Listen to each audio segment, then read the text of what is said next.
त्या विरोधामध्ये स्वतः कुठेतरी एक चिखली मतदारसंघामध्ये मित्रपक्षांमध्येच धुसफूस दिसते आपल्याला, म्हणजे भाजप आणि शिवसेनेमध्ये. संजय गायकवाड तर तुमच्या कार्यकर्त्यांना दमदाटी करतात असे उघड आरोपही तुमचे कार्यकर्ते करत असतात. तुम्ही सुद्धा आता त्यांची तक्रार देखील केलेली आहे शिंदेकडे. कसं बघता हे जे बिघडलेलं वातावरण आहे चिखलीचं येत्या काही मधल्या काळामध्ये जे घडले त्याच्याकडे? खरं तर महायुतीमध्ये आपण आहोत, तर महायुतीचा धर्म आपण पाळला पाहिजेत असं मला वाटतं.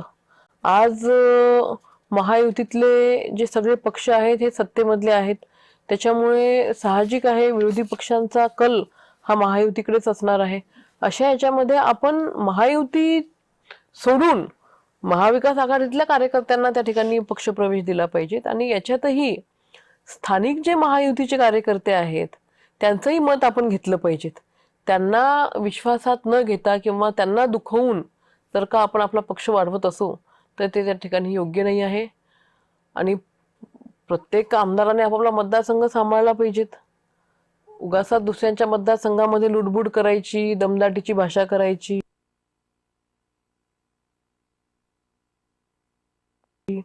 धमकीची भाषा करायची, मारामारीची भाषा करायची, ते काही मला वाटते योग्य नाही आहे. आणि जे प्रश्न बोलून सुटतात, जे प्रश्न संवादातून सुटतात ते संवादातूनच सोडले पाहिजेत. शेवटी लोकप्रतिनिधी म्हटल्यानंतर लोकांच्या पण आपल्याकडनं अपेक्षा असतात की माझ्या लोकप्रतिनिधीने विकास कामांना महत्त्व दिले पाहिजेत, माझ्या लोकप्रतिनिधीने मतदारसंघामध्ये कामं केली पाहिजेत. कायम तुम्ही ठोकशाहीची भाषा करता, कायम तुम्ही काहीतरी कॉन्ट्रोव्हर्शियल वक्तव्य करता, कायम तुम्ही त्या ठिकाणी प्रसिद्धीमध्ये राहण्यासाठी काही ना काही त्या ठिकाणी स्टंट करता.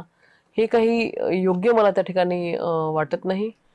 विकास कामांची मदत नक्कीच, माझ्या मतदारसंघामध्ये कुठे विकास कामामध्ये मी कमी पडत असेल तर नक्कीच मला सूचना केला किंवा मला सांगा ताई आपण सोबत करूयात, मी करायला तयार आहे.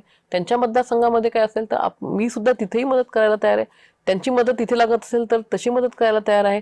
परंतु यायचं आणि त्यांच्या मनात नेमकं काय चाललं असं वाटतं तुम्हाला? मला माहिती नाही, काहीतरी त्यांच्या पक्षामध्ये चालू आहे धुसफूस लोकसभेच्या संदर्भात. कधी ते म्हणतात की मला लोकसभा लढायची आहे, कधी म्हणतात की मला माझ्या मुलाला आमदार करायचं आहे, कधी म्हणतात की मुलाला लोकसभेत पाठवायचं आहे. परंतु चिखलीमध्ये कोणाला काहीच कळत नाही ऍक्च्युली काय त्यांचं नेमकं चालू आहे, कशासाठी करत आहेत.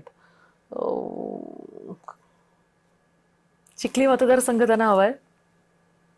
हवा असेल तर त्यांनी घ्यावा, वरती मागावा, निर्णय घेईल पार्टी.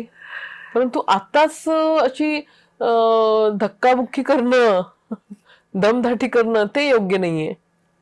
तुम्ही काम करा, लढायचं असेल तर स्वागत आहे तुमचं.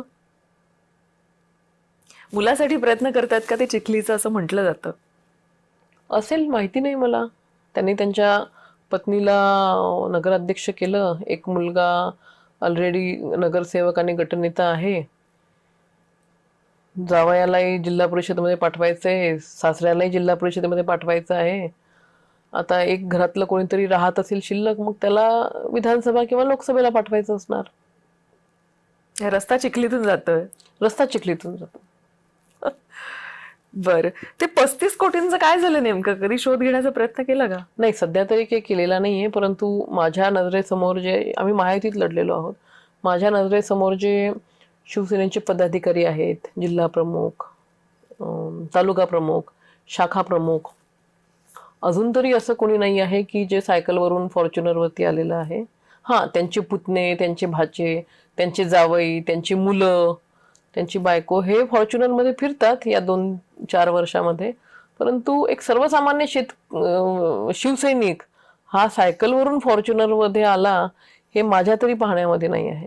कदाचित मी चुकत असेल तर त्यांनी क्लॅरिफाय केलं पाहिजेत. जेव्हा तुम्ही शिंदेकडे या संदर्भात आपली तक्रार नोंद केलेली किंवा त्यांच्याशी बोललात, काय प्रतिक्रिया होती शिंदे? नाही, तक्रार मी केलेली नाहीये. तक्रार करण्याचा काही विषय नाहीये. प्रत्येकाला प्रत्येकाला आपापलं कळायला पाहिजे. म्हणजे एका आमदाराची तक्रार करणं हेच मला मुळात योग्य वाटत नाही.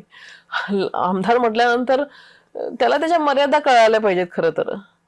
काल कार्यक्रम होता, जिजाऊ आपल्या ज्या बसेस आपण नवीन ओपन सुरू केल्यात त्याच्या उद्घाटन त्या ठिकाणी होतं आणि त्या उद्घाटनाच्या कार्यक्रमासाठी योगायोगाने फडणवीस साहेब, शिंदे साहेब आणि सुनेत्रा वहिनी त्या ठिकाणी होत्या.